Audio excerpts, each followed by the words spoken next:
proses sehat butuh konsistensi dan dukungan yang tepat.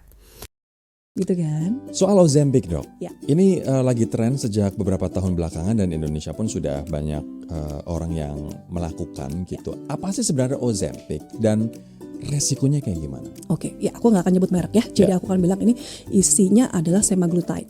Ya, semaglutide itu adalah GLP-1, glucagon-like peptide. GLP-1. Ya, dia sebenarnya menyerupai hormon yang dihasilkan oleh tubuh.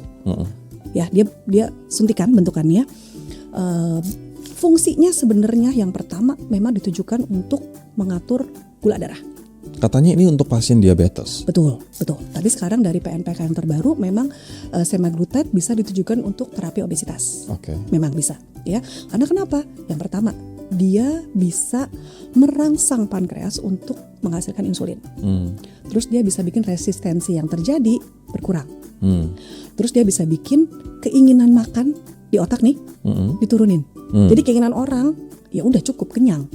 Dan yang berikutnya dia bisa mengurangi volume lambung. Bikin kita kenyang lebih lama. Jadi memanjangkan waktu kenyang kita. Jadi orang biasanya pasien-pasien obes itu bentar lapar. Betul. Karena hormon lapar sama kenyangnya ayoy. Apa itu ayoy? Error. Error. Jadi hormon lapar sama kenyangnya error. Karena kita kasih terus yang kita inginkan. Kita nggak bisa belajar tahu dari kebutuhan tadi kan. Nah, si GLP-1 ini tadi dia bisa mengatur itu. Jadi membuat rasa kenyangmu lebih lama. Jadi kan lapar lagi nanti dan cepat penuh. Jadi kalau makan sedikit udah kenyang, makan sedikit kenyang. Nah, tapi balik lagi, yang namanya obat pasti ada efek sampingnya dong. Efek yang diinginkan adalah ya kita cepat kenyang. Jadi misalnya biasa makan nasi padang habis nih satu bungkus yang bawa pulang. Nah sekarang dengan pakai si GLP-1 ya seperempatnya udah kenyang dok. Akhirnya in total ya masuk juga lebih sedikit dong. Akhirnya defisit kalori yang kita inginkan tercapai. Pokoknya goalnya itu kan. Nah tapi efek sampingnya karena juga dia memperlambat waktu pengosongan lambung dan bikin dia lebih kecil, akhirnya suka mual.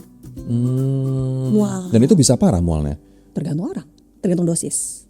Ya biasanya memang kita mulai dosis dengan dosis kecil dulu, nanti kita tingkatkan bertahap sesuai dengan kebutuhan masing-masing pasien. Nah kadang mualnya ya udah dia dengan mual jadi nggak kepengen makan.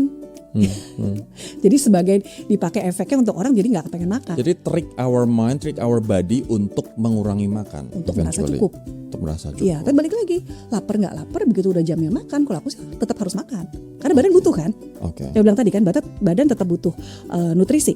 Jadi walaupun kamu rasanya nggak lapar itu kan karena ada obat. Tapi dokter Diana merekomendasikan nggak Ozempic atau GLP-1 itu? Betul, kalau memang butuh. Apalagi kalau memang Bukan solusi instan, tapi bisa membantu rutinitasmu.